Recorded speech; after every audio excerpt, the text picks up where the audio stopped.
1번 문제부터 보겠습니다.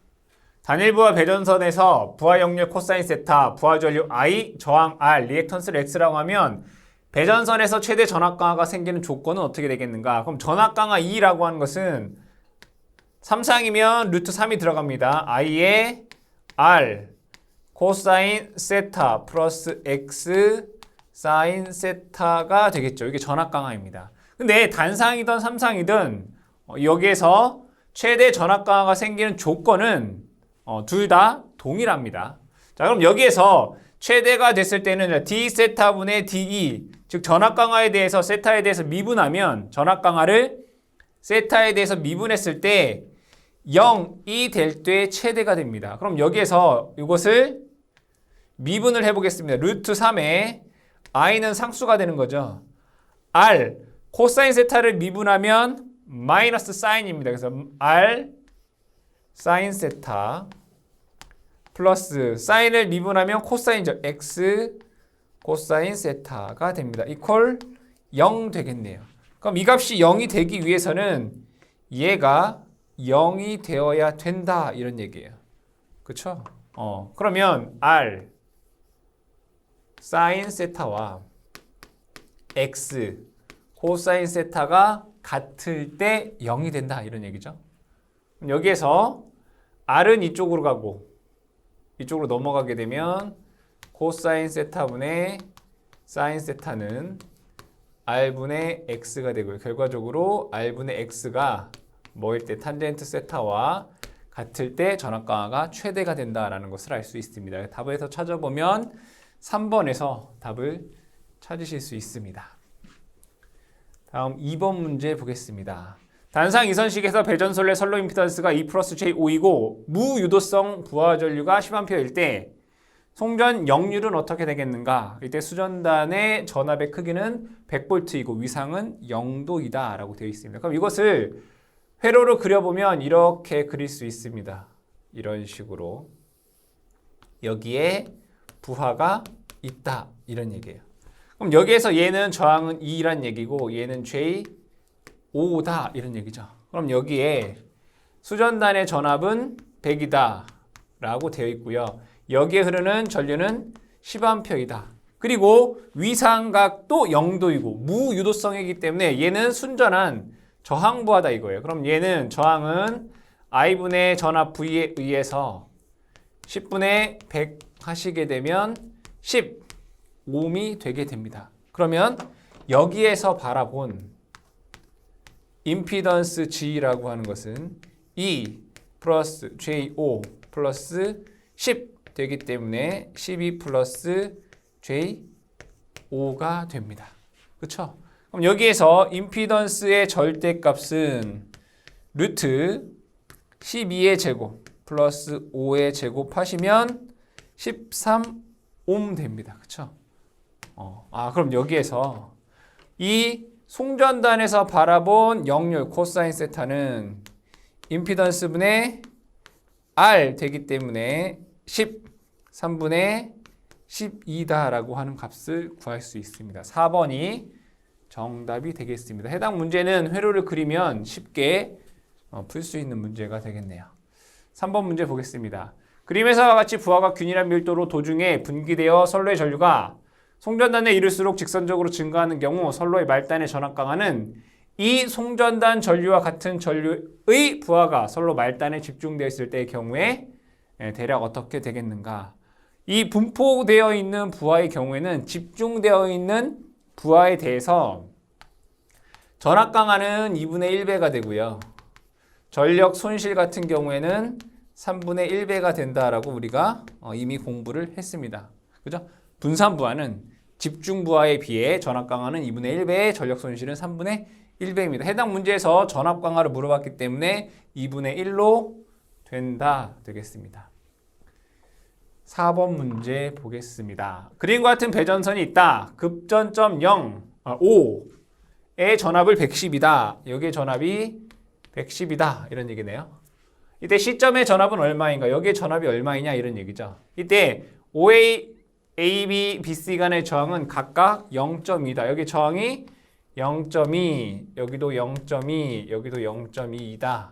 이런 얘기네요. 이때 역률은 100%이다 라고 되어 있습니다. 그러면 여기에 흐르는 전류는 10A가 흐르겠죠. 여기 10A가 흐르니까.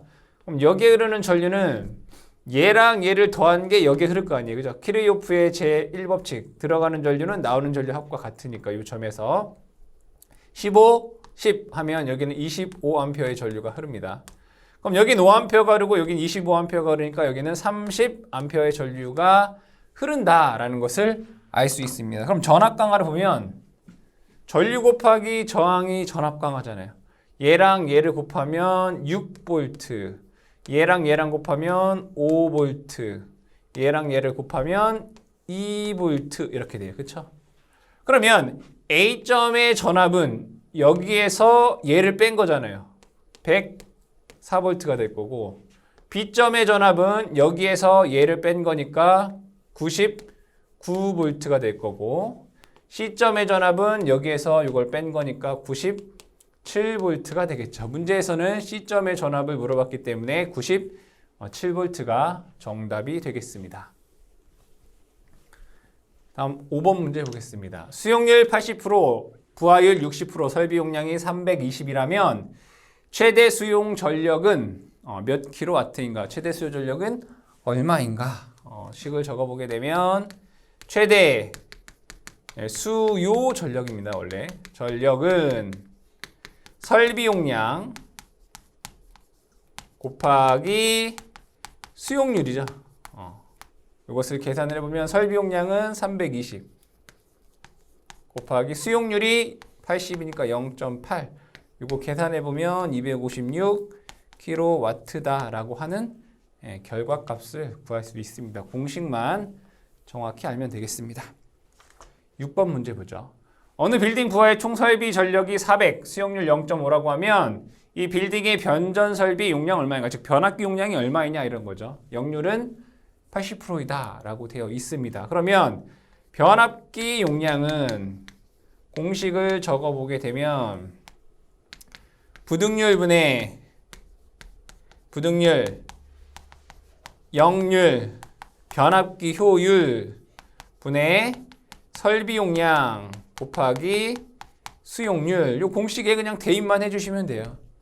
문제에서 이 부등률이나 효율에 대한 언급이 없으니까 얘네들은 빼고 얘기할 수 있겠죠. 역률이 0.8, 설비 용량은 400 곱하기 수용률이 0.5다라고 되어 있네요. 계산해 보시면 250kVA다라고 하는 결과값을 구할 수 있습니다. 변압기 용량 구하라는 문제는 자주 출제가 되는 그런 문제입니다. 다음 7번 문제. 일반적으로 그 값이 1 이상인 것은 부등률이죠. 부등률은 그 값이 일반적으로 1보다 큽니다. 합성 최대 수요 전력분의 각 최대 수요 전력의 합 되죠. 8번 문제. 최대 전력의 발생 시각 또는 발생 시기의 분산을 나타내는 지표를 우리는 부등률이다 라고 얘기를 합니다. 9번. 설비 A가 150, 수용률 0.5, 설비 B가 250에 수용률 0.8일 때 합성 최대 전력이 235라면 부등률은 약 얼마인가? 부등률은 여기는 합성 최대 수요 전력분의 각 최대의 합이잖아요. 그대로 한번 적어보게 되면 합성 최대 235라고 되어 있어요. 235. A의 최대는 얼마죠? 설비 용량 곱하기 수용률이죠. 150 곱하기 0.5.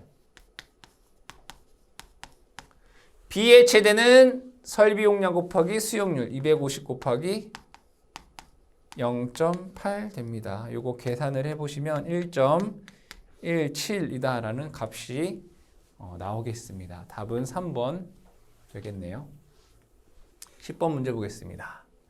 설비 용량 및 수용률이 표와 같을 수용가가 있다. 수용가 상호 간의 부등률이 1.1이라고 할 때 합성 최대 전력은 얼마가 되겠는가? 여기에서 합성 최대 수요 전력은 공식이 부등률 분의 설비 용량 곱하기 수용률이 됩니다. 그대로 넣으면 되겠죠. 자, 부등률은 1.1. 그죠? 설비 용량 곱하기 수용률. 각각에 대해서 설비 용량 곱하기 수용률에서 더해 주시면 됩니다. A는 160 곱하기 0.5 플러스 B는 150 곱하기 0.6 더하기 C는 100 곱하기 0.5가 됩니다. 이것을 계산을 해보면 200kW다 라고 하는 값을 구할 수 있습니다. 다음 문제 11번 문제 보겠습니다. 수용가를 2군으로 나누어 각 군에 변압기 한 대씩을 설치하고 각 군의 수용가의 총 설비 부하 용량을 30kW, 20kW라고 하자. 각 수용가의 수용률이 0.5, 수용가 상호간 부등률이 1.2이고 변압기 상호간 부등률이 1.3이라고 한다면 고압관선의 최대 부하는 얼마가 되겠는가? 라는 문제입니다. 이것을 그림으로 회로로 그려보게 되면 여기에 변압기가 2대가 있다 이런 얘기죠. 있다. 그리고 여기에는 각각에 대한 수용가가 이렇게 있다 이런 얘기예요. 문제에서는 여기에서의 용량이 얼마이냐. 그러면 각각의 값을 보게 되면 여기에서 하나는 설비 용량이 30kW이고요. 수용률은 0.5. 각 수용가 간의 부등률이 1.2다 이런 얘기예요. 그죠? 그리고 얘는 20kW에 수용률 0.5, 부등률 1.2라는 거네. 그쵸? 그 다음에 얘와 얘 간의 부등률이 1.3, 즉 변압기 간의 부등률이 1.3이다 라는 얘기고 역률, 코사인 세타가 다 모두 0.8이다 이런 얘기네요. 이때 뭘 구하라는 얘기예요? 고압관선의 최대 부하. 결국에는 변압기 용량, 즉 여기에서의 변압기 용량을 구하라 이런 얘기죠. kVA로 구하라고 했으니까. 그럼 여기에서 보면 얘는 여기에서 합성 최대 수요 전력은 얼마야? 얘는 부등률 분의 설비 용량 곱하기 수용률. 여기 합성 최대예요. 여기에서의 합성 최대는 얼마가 돼요? 부등률 분의 설비 용량 곱하기 수용률 이거잖아요. 그렇죠? 그럼 얘가 최대가 되고 또 얘가 최대인 거잖아요. A라는 곳의 최대, B라는 곳에 얘가 최대인 거예요. 그럼 여기에서 결국에는 여기에서 변압기 용량이잖아요. 역률분의, 그죠? 다시 변압기 용량은 부등률 곱하기 역률 곱하기 효율 분의 결국엔 이게 뭐예요? 최대 수요 전력이죠. 이거란 말이에요. 그럼 얘를 그대로 한번 적어보게 되면 여기에서 바라봤을 때 부등률 1.3, 역률 0.8, 그쵸? 역률 0.8. 최대 수요 전력, 얘의 최대, 얘의 최대. 그러니까 이게 얼마예요? 얘는 1.2분의 30 곱하기 0.5 더하기 얘는 1.2분의 20 곱하기 0.5 이거죠. 이것을 그대로 뭐 하면 돼요? 계산하시면 된다. 20 kVA다 라고 하는 값이 나오더라. 답은 3번이 정답이 되겠습니다. 다음 문제 12번 문제 보죠. 각 수용가의 수용률 및 수용가의 부등률이 변화할 때 수용가에 대한 합부하율에 대하여 설명해 옳은 것은 이 부등률이 이 부하율이라는 게 보시면 부하율이 부등률과 수용률에 어떠한 관계가 있느냐 이런 얘기죠. 그럼 공식으로 한번 적어 보겠습니다. 부하율은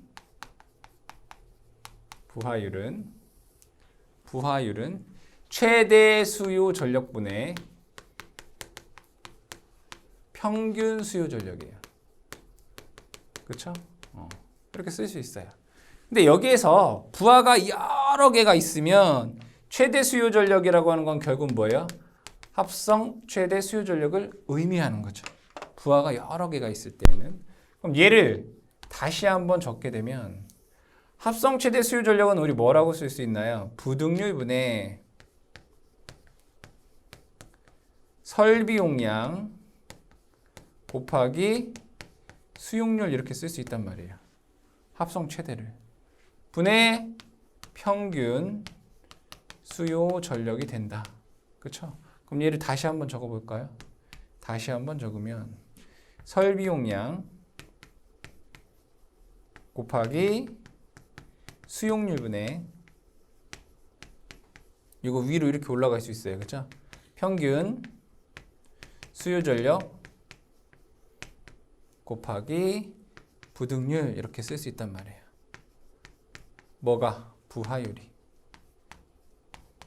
그러면 여기에서 이 부하율이라고 하는 것은 부등률에 비례하고 수용률에 반비례한다라는 것을 알 수 있겠죠. 부등률에 비례하고 수용률에 반비례한다. 2번이 정답이 되겠습니다. 공식에 그대로 여러분들이 넣어보면 알 수 있는 내용들입니다.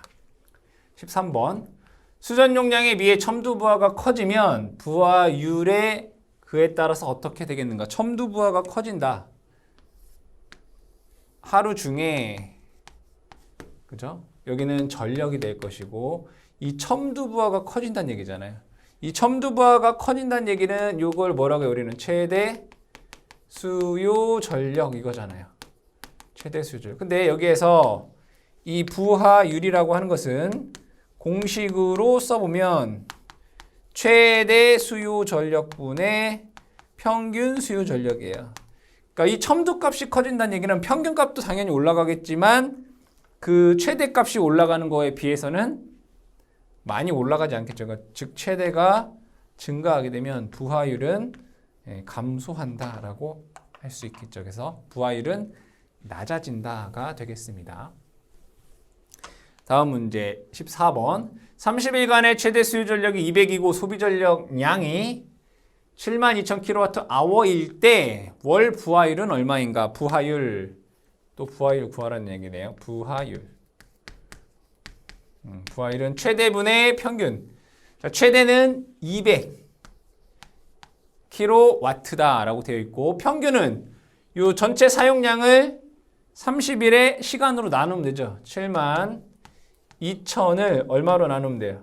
30일 24시간으로 나누면 부하율이 되겠죠. 얘를 백분율로 표현을 하게 되면 50%다라고 하는 값이 나오더라고요. 얘가 최대 수요 전력이 되고 이것은 평균 수요 전력이 됩니다. 답은 3번 되겠습니다.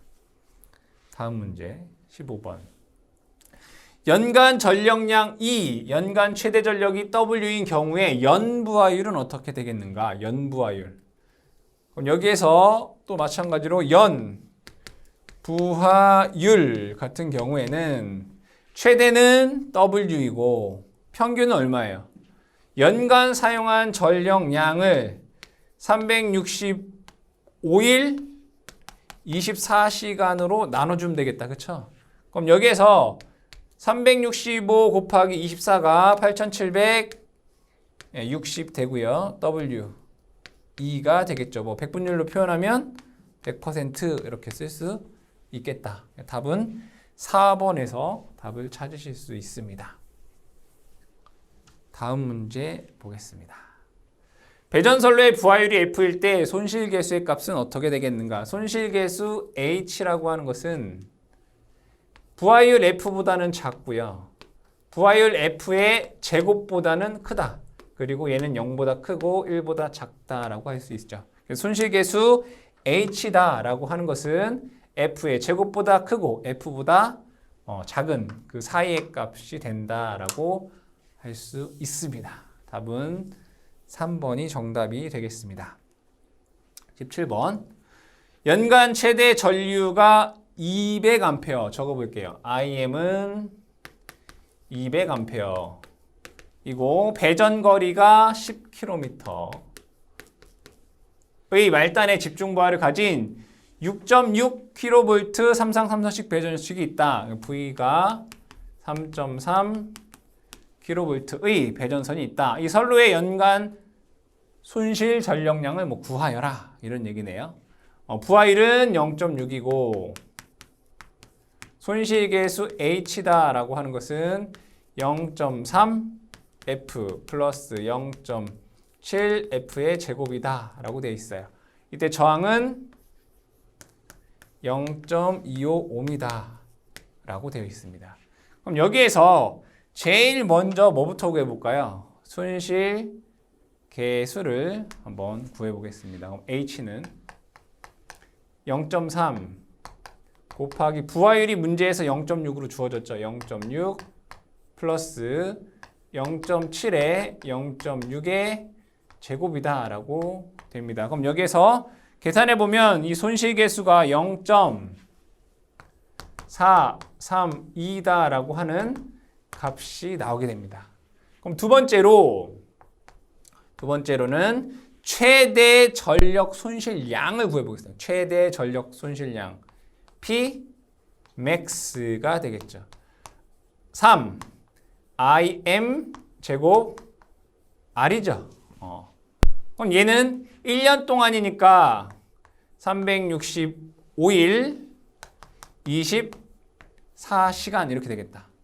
자, 문제에서 전력 손실량을 메가로 물어봤기 때문에 10의 마이너스 6승을 하게 되면 단위가 메가 와트 아워다라고 하는 단위가 되겠죠. 그럼 대입을 해보겠습니다. 3 곱하기 200의 제곱 곱하기 0.25 곱하기 365일 24시간 10의 마이너스 6승 해주시게 되면 최대 전력 손실의 양은 2628 메가와트 아워가 됩니다. 그럼 세 번째로 실제 연간 손실 전력량은 원래 W라고 썼네, 그죠? Pmax에다가 요 손실 계수를 곱해 주시면 된다. 2628 곱하기 0.432 이것을 계산을 해 보시면 약 1135 메가와트 아워다라고 하는 값이 나오게 됩니다. 답은 2번이 되겠다. 그래서 여러분들 손실 계수를 먼저 구해 주시고 그 다음에 최대 전력 손실 양을 구해 주신 다음에 그 두 값을 곱해 주면 연간 손실 전력량을 구할 수 있다. 2번 되겠습니다. 다음에 18번 문제. 배전계통에서 전력용 콘덴서를 설치하는 목적으로 가장 타당한 것은 여기에서 이 전력용 콘덴서의 가장 주 목적은 무효 전력을 공급해서 역류를 개선하는 데 있다 이거죠. 그러면 여기에 결국에는 역류를 계산한다. 역류를 개선한다. 그럼 역류를 개선하게 되면 선로의 전류가 감소하게 되고 전력 손실이 줄어들게 됩니다. 그래서 첫 번째에는 전력 손실의 감소가 주된 목적이 되겠다. 뭐 차단 능력 증대, 뭐 영상 전류의 감소, 변압기 손실 감소, 뭐 이거는 연관성이 적다. 그렇죠? 다음 문제 보겠습니다. 19번. 같은 전력을 수송하는 배전선로에서 다른 조건은 현 상태로 유지하고 역률만 개선했을 때 효과로 기대하기 어려운 것은, 그러니까 역률 개선 효과가 아닌 게 뭐냐 이런 얘기죠. 손실 저감되죠. 설비 용량 여유 증가되고요. 전압 강화도 작아집니다. 역률 개선과 고주파 경감은 관련이 없습니다. 4번 정답 되겠습니다. 20번 문제. 배전선로의 전압 조정 장치가 아닌 것은, 전압 조정 장치에는 뭐가 있나요? 선로 전압 강화 보상기, 승합기, 변압기 탭 조정, 그리고 유도 전압 조정기 같은 경우가 전압을 조정할 수 있습니다. 그죠? 선로 전압 강화 보상기, 승합기, 유도 전압 조정기, 주변압기의 탭 조정이 되겠죠. 그래서 리클로저는 고장 전류를 차단하는 역할을 하는 차단기, 개폐기죠. 제폐로 장치. 2번이 잘못되어 있습니다. 21번. 전력계통의 전압조정 설비의 특징에 대한 설명 중 틀린 것은, 병렬 콘덴서는 진상 능력만을 가지며 병렬 리액터는 진상 능력이 없다. 그죠? 병렬 리액터는 지상 능력이 있죠. 동기조산기는 무효전력의 공급과 흡수가 모두 가능하며 진상 및 지상 용량을 갖습니다. 세 번째, 동기조산기는 조정의 단계가 연속적이고, 그죠? 직렬 콘덴서 및 병렬 리액터는 단계적이죠. 3번이 잘못됐네요. 병렬 리액터는 장거리 초고압 송전선 또는 지존계통의 총전 용량 보상용으로 주요 발변 전수에 설치한다. 병렬 리액터는 우리는 블로 리액터다라고 해서 페란티 현상을 방지합니다. 3번 틀린 내용이죠. 22번 배전선로의 수용과의 공급 전압을 허용 범위 내에 유지하기 위해서 적용하는 방법이 아닌 것은 결국에는 이 문제는 뭘? 전압을 조정하는 방법이 아닌 게 뭐냐 이런 얘기예요. 잘못된 내용이 뭐냐? 배전 변압기의 전압 조정에는 고압선 각부의 전압에 따라서 배전 변압기의 탭을 적정하게 선정한다. 그죠? 주상 변압기의 탭을 조정해서 전압을 조절할 수 있다라는 얘기고 66kV 이하의 변전소에서 전압 조정에는 모선 또는 급전선마다 정지형 전압 조정기를 설치해 조정한다. 정지형 전압 조정기에도 마찬가지로 전압 조정기를 사용한다는 얘기고요. 세 번째, 우리나라에서는 배전선로의 전압 강화의 한도를 10%로 잡고 적정한 전압 강화의 값을 설비별로 분담하는 방법으로 전압 조정용 기기와 병용해서 사용한다. 맞는 내용입니다. 배전선로의 부하는 중부하시와 경부하시의 크게 변화하므로 변전소 수전 측 송전선로에 대해서는 소호 리액터를 사용하여 조정한다 라고 되어 있는데 이 소호 리액터라고 하는 것은 전압을 조정하는 장치가 아니라 지락 전류를 제한하는 장치죠. 4번이 잘못되어 있습니다. 23번 최근에 초고압 송전 계통에서 단권 변압기가 사용되고 있는데 그 이유로 볼 수 없는 것은 즉 단권 변압기의 특징이 아닌 게 뭐냐 이런 문제입니다. 단권 변압기의 특징은 가볍고 전압 변동률이 작고 효율이 높습니다. 그리고 단락 전류가 크다라고 하는 특징을 갖고 있습니다. 그래서 중량 가볍다, 변동률 적다, 효율 높다, 단락 전류가 어떻다? 크다. 4번이 잘못되어 있네요. 이 단락 전류가 큰 이유는 단권 변압기의 임피던스가 작기 때문입니다. 그러면 임피던스가 작으면 당연히 전류는 커지겠죠. 24번 문제. 1차 전격 전압 1차 6600대 220의 단상 변압기 2대를 승합기로 결선하여 6300의 삼성 전원에 접속하면 승합된 전압은 약 몇 볼트가 되겠는가? 이거는 단권 변압기 부위 결선에 관한 내용이 되겠습니다. 그러면 단권 변압기에 대해서 그려보면 이렇게 그릴 수 있습니다. 이렇게 보시면 여기가 이제 고압 측 그리고 이쪽이 이제 전압이 낮은 측. 얘가 이제 부위결선이 되는 거죠. 그럼 문제에서 보시게 되면 여기에 1차 전격이 6600대 220이다 라고 되어 있고 부위결선하여 6300의 삼상전원에 접속하면 승합된 전압이 얼마냐 라고 되어 있는데 그러면 여기에 전압이 6300이다 라는 것이고요. 요 권선과 요 권선 간의 전압비가 6600대 220이다 이런 얘기예요. 그러면 이때 여기에 걸리는 전압이 얼마이냐 이런 문제인 거죠. 그럼 여기에 걸리는 전압은 얘와 병렬이니까 여기는 6300이 되고요. 여기에 걸리는 전압은 얘랑 변압기란 말이에요. 그러니까 여기에 걸리는 전압 E2라고 하는 것은 요거 6600대 220 곱하기 6300이 돼요. 요거를 계산을 해보면 210V가 돼요. 여기에 걸리는 전압이 210V가 된다. 이런 얘기예요. 그럼 얘랑 얘를 더한 것이 여기에 전압이 걸리겠죠. 6510V가 걸린다라는 것을 알 수 있죠. 답은 3번이 정답이 되겠습니다. 즉 단권 변압기 부위결선된 문제가 되겠습니다. 다음에 25번 문제 보겠습니다. 단상 승합기 한 대를 사용하여 승합하는 경우 승합 전의 전압을 E1이라고 하면 승합 후의 전압 E2는 어떻게 되겠는가라는 문제입니다. 그러면 아까 했던 거와 동일한 거죠. 동일한 내용입니다. 이렇게 이거죠.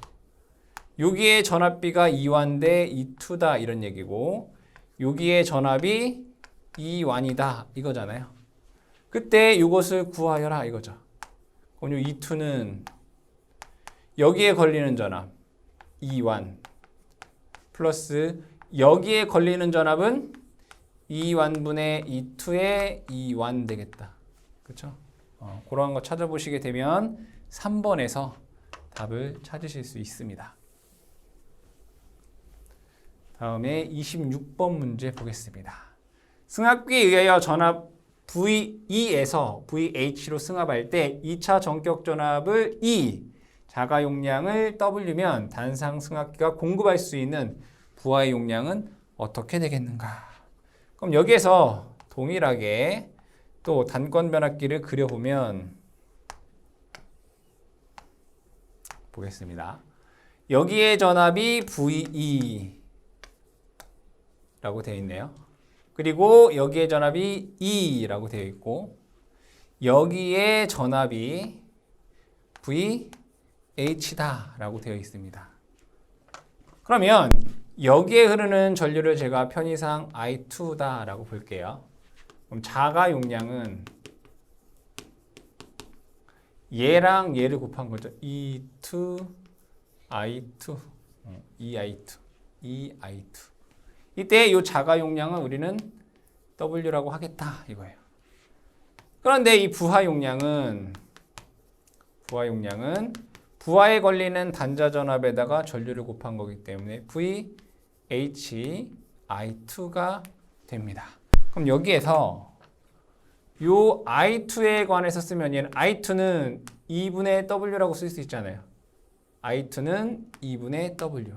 그럼 이 I2 대신에 이 2분의 W를 대입을 해보면 부하의 용량은 2분의 VHW다라고 쓸 수 있겠다. 답은 1번에서 여러분들 답을 찾으실 수가 있습니다. 1번이 답이 되겠다. 다음에 27번 문제. 전원 내력을 시험하기 위해 시험용 변압기를 사용하였다. 이때 전압 조정을 하기 위해 일반적으로 가장 많이 사용되는 것은 이건 여러분들이 암기를 하시는 거죠. 시험용으로 전압을 조정하는 장치로 유도전압 조정기를 가장 많이 사용한다라고 암기를 해주시면 되겠습니다. 다음 28번 문제. 부하에 따라 전압 변동이 심한 급전선을 가진 배전 변전소에서 가장 많이 사용되는 전압 조정기는 그러니까 부하 변동이 심한 곳에 사용 전압 조정용으로 마찬가지로 유도 전압 조정기를 사용한다. 즉 여러분들이 부하에 따라 전압 변동이 심한 경우라던가 또는 시험용으로 전압 조정이 필요한 곳에 유도 전압 조정기를 많이 사용한다라고 기억을 해주시면 되겠습니다. 다음에 29번 문제 보겠습니다. 선로 전압 강화 보상기에 대한 설명으로 옳은 것은 말 그대로 선로에 전압 강화가 발생하는 것을 보상하는 장치이다 이런 얘기죠. 옳은 거 뭐냐 이거예요. 선로의 전압 강화를 고려하여 모선 전압을 조정하는 것이다. 즉 선로의 전압 강화가 많이 발생하면 그것을 보상하는 장치이다. 그로 인해서 수전단의 부하 측에 전압을 조정한다 이런 얘기죠. 3번 되겠습니다. 30번 문제. 다음 중 플리커 경감을 위한 전력 공급 측 방안이 아닌 것은 플리커라고 하는 것은 전압 강화가 많이 발생하게 되면 TV에 영상이 일그러진다거나 아니면 조명이 깜빡깜빡 거리는 것을 우리는 플리커다라고 얘기를 합니다. 그 원인이 주로 전압이 떨어졌을 때 발생한다 이런 얘기예요. 그러면 전원 측의 대책으로는 단락 용량이 큰 계통에서 공급을 한다. 단락 용량이 크다는 얘기는 그만큼 임피던스가 작다는 얘기고 전압 강화가 적다는 얘기입니다. 공급 전압을 높여야 되겠죠. 왜냐하면 전압이 낮기 때문에 발생하는 것이죠. 2번이 잘못되어 있네요. 전용 변압기로 공급을 한다 또는 단독 공급 계통에서 구성을 한다. 2번이 정답이 되겠습니다. 다음 31번 문제. 다음 중 플리커 예방을 위한 수용과측 대책이 아닌 것은 1번 공급 전압을 승합한다. 공급은 어디에서 하나요? 전력 공급 측에서 하는 거예요. 즉 공급 전압을 승합하는 것은 플리커 방지 대책은 맞습니다. 하지만 수용과측의 대책은 아니다 이거죠. 그래서 1번이 잘못되었다라고 볼 수 있습니다. 전원계통의 리액터분을 보상하고 전압 강화를 보상하고 무효전력 변동분을 흡수함으로 인해서 수용과측에서 플리커를 예방할 수 있습니다. 32번 송전선로에서 고조파를 제거하는 방법이 아닌 것은 고조파를 제거.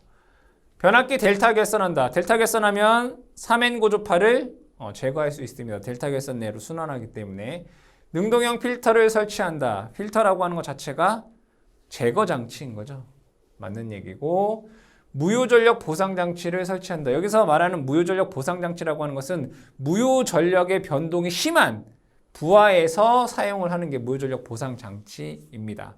이때 이 무효전력 보상장치 같은 경우에는 기본적으로 고조파 제거하는 능력을 갖고 있는 그런 설비, 즉 기기가 내재되어 있다. 그래서 무효전력 보상장치도 고조파를 제거할 수 있습니다.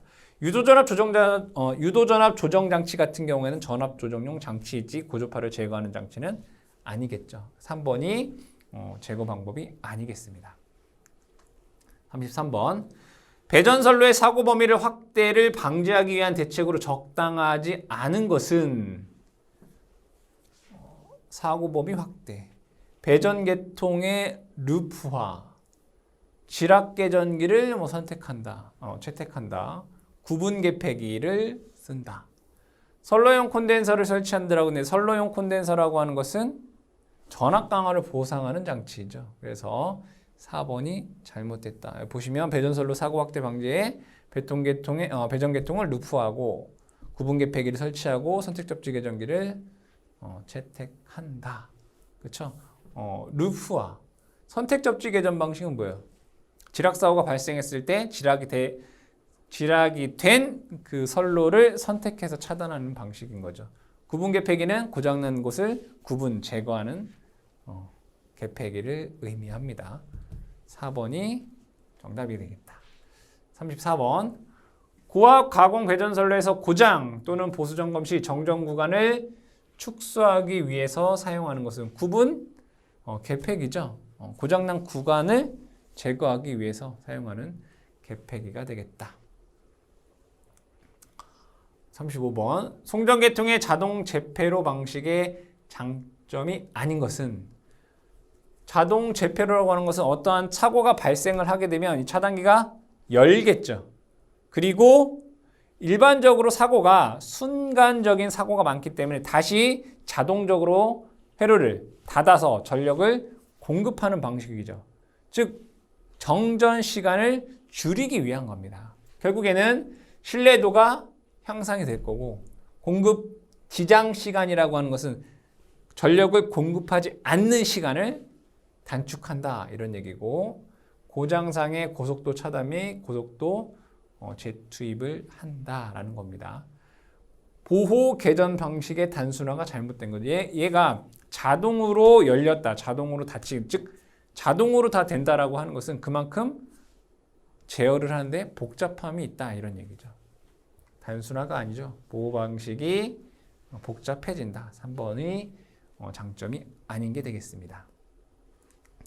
36번 가공배전선로의 부하 분기점에 설치하고 선로 고장 발생 시 선로 타 보호기기와 협조하여 고장 구간을 신속하게 개방하는 개폐 장치는 이게 자동 선로 구분 개폐기가 뭐예요? 섹셔널 라이저죠. 어떤 사고가 발생하게 되면 그 섹셔널 라이저는 고장 전류를 차단할 수 없습니다. 뭐가 차단하죠? 리클로저가 회로를 열고 무전압이 됐을 때 섹셔널 라이저는 그 고장 구간만 선로로부터 분리하는 역할을 합니다. 자동 선로 구분 개폐기 섹셔널 라이저에 대한 내용이 되겠습니다. 37번 다음 중 배전선로에 사용되는 개폐기의 종류와 그 특성의 연결이 바르지 못한 것은 보시게 되면 컷아웃 스위치, 주된 용도로 주상변압기 고장이 배전선로에 파급되는 것을 방지하고 변압기 과부하 소선을 예방하고자 한다. 이 컷아웃 스위치는 주상 변압기 1차 측에 설치가 돼서 변압기 사고가 선로로 들어오는 것을 방지합니다. 부하 개폐기는 고장 전류와 같은 대전류는 차단할 수 없지만 평상시 부하 전류는 개폐할 수 있죠. 맞는 내용이죠. 리클로저. 선로에 고장이 발생했을 때 고장 전류를 검출하여 지정된 시간 내에 고속 차단하고 리클로저 다시 닫는 거니까 자동 재폐로 동작을 수행하여 고장 구간을 분리하거나 재송전하는 장치이다. 리클로저도 맞는 내용입니다. 네 번째, 섹셔널라이저. 고장 발생 시 신속히 고장 전류를 차단하여, 이게 잘못됐네요. 섹셔널라이저는 고장 전류를 차단할 수 없습니다. 섹셔널라이저가 아니라 리클로저가 고장 전류를 차단하죠. 그래서 네 번째에 있는 이 섹셔널라이저에 대한 내용이 잘못됐다. 고장 전류를 차단할 수 없습니다. 섹셔널라이저는. 다음 38번 문제.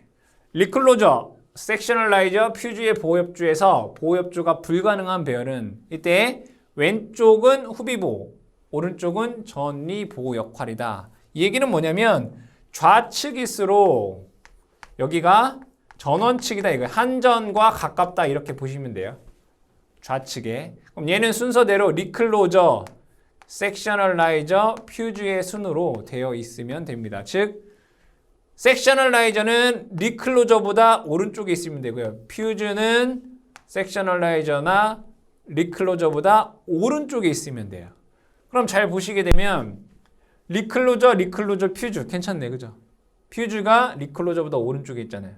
리클로저, 섹셔널라이저가 오른쪽에 있네요, 그죠? 퓨즈가 리클로저의 오른쪽에 있어요. 근데 얘 보시게 되면 섹셔널라이저가 리클로저보다 앞에 있어요, 그렇죠? 잘못됐네.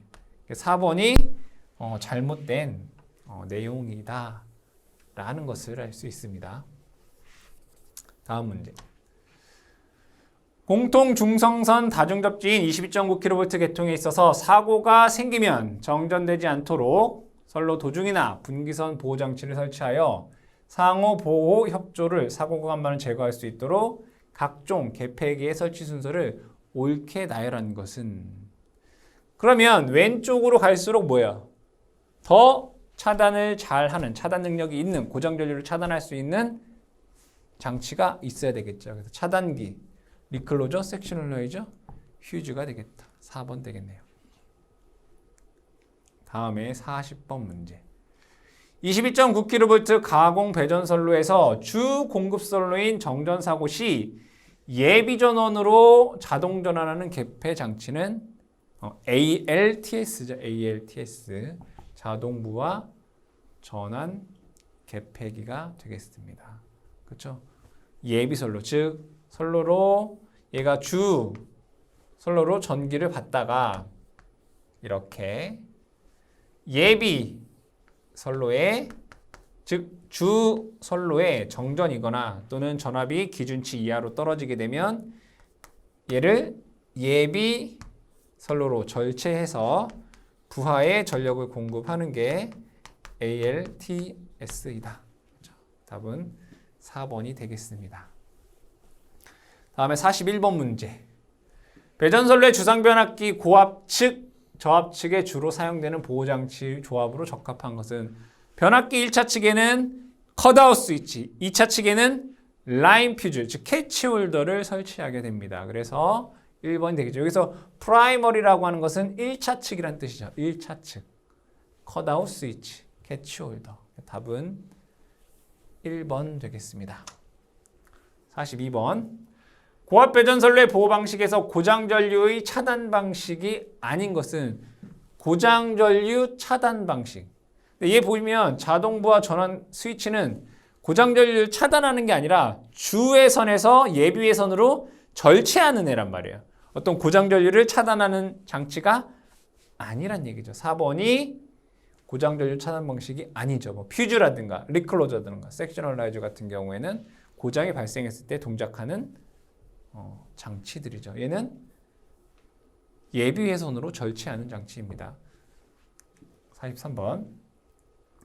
변전소 구내의 보폭전압을 저감하기 위한 방법으로 잘못되어 있는 것은, 보폭전압이라고 하는 것은 여기에 대지가 있고 여기에 어떤 전기 설비가 있으면 낙뢰를 이렇게 되면 또는 어떤 이상전압이 들어오게 되면 얘에 대한 전위가 이렇게 됩니다. 그렇죠? 전위가 바깥으로 갈수록 떨어지죠. 이때 사람의 두 다리 간의 전위차를 우리는 보폭전압, 보통 1m를 보폭전압이다 라고 얘기를 합니다. 그러면 이 보폭전압이 낮기 위해서는 여기에 전위가 이렇게 낮아지면 되겠다. 그렇죠?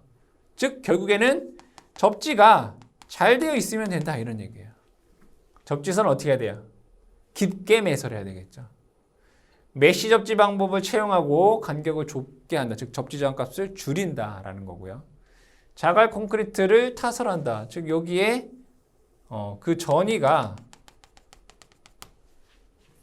두 다리에 도달하지 않도록 결국에는 절연을 한다 이런 얘기고요. 보조 접지를 한다. 그렇죠?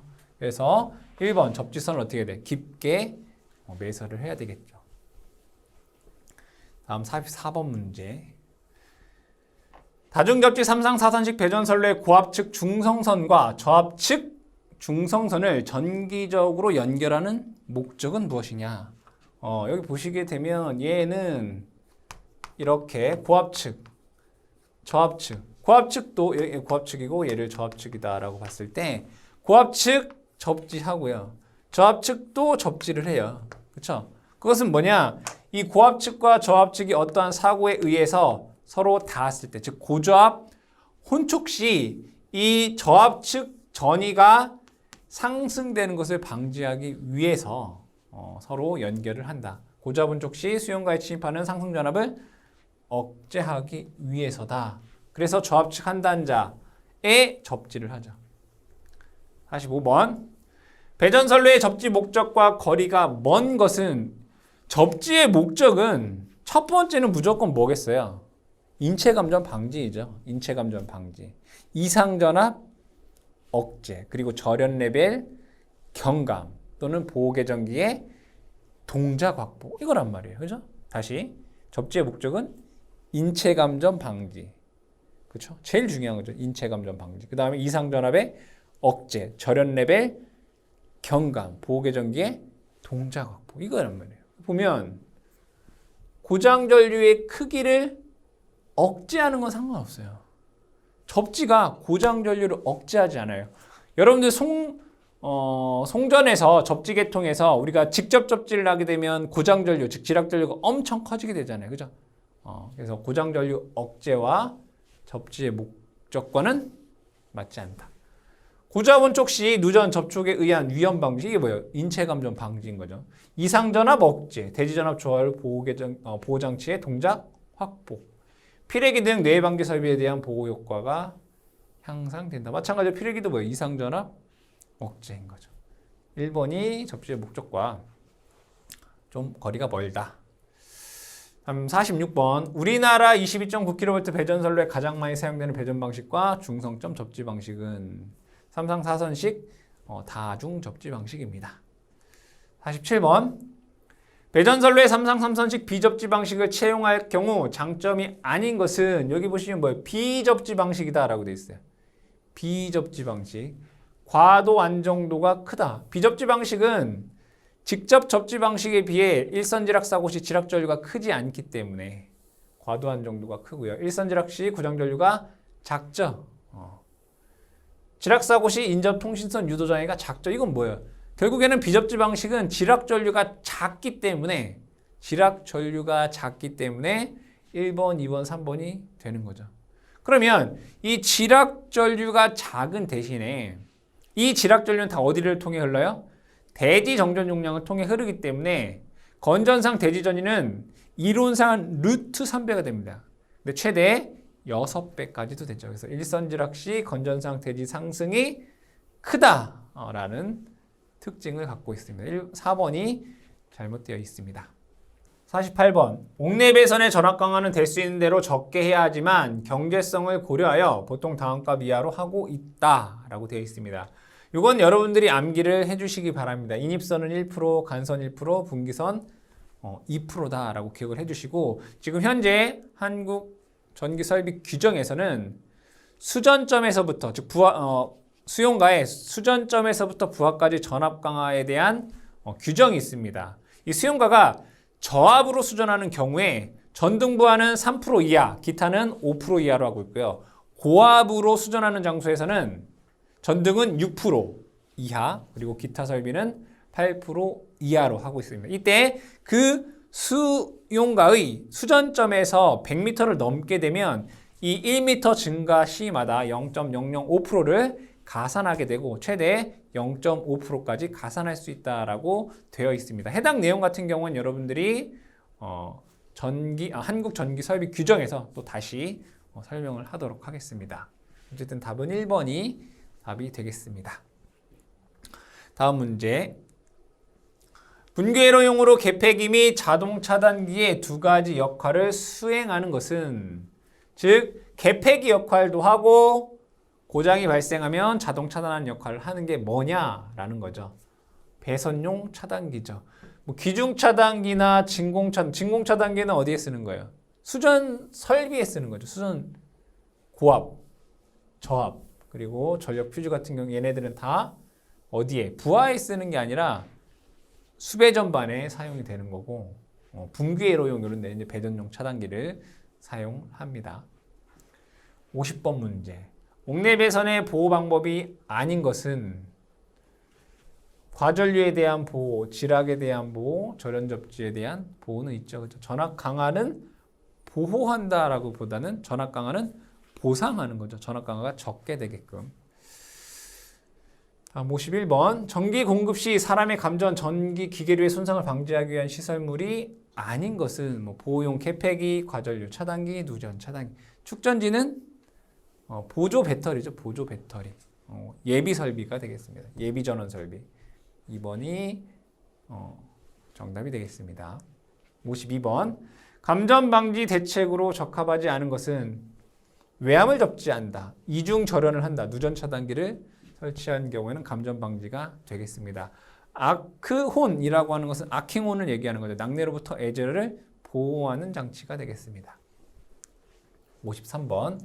배전반 및 분전반의 설치 장소로 가장 적당한 것은, 이 배전반과 분전반 같은 경우에는 상시 점검이 가능하도록 노출된 장소에 있어야 된다. 이런 얘기죠. 그래서 노출된 장소. 54번. 폐쇄 배전반을 사용하는 주된 이유는 무엇인가? 폐쇄, 닫혀있는, 즉 절연이 잘 되어 있는 그런 배전반을 이용하는 것은 결국에는 사람의 인체 감전을 방지하기 위한 거죠. 즉 사람을 보호하기 위함이다. 사람에 대한 안전이 되겠습니다. 55번. 다음 중 전동기 등 기기 기구류 내의 전로의 절연 불량으로 인한 감전사고 방지하기 위한 방법으로 거리가 먼 것은 외암 접지, 저전압, 누전 차단기 다 감전 방지가 되겠죠. 퓨즈 설치 같은 경우에는 아니죠. 퓨즈는 뭐죠?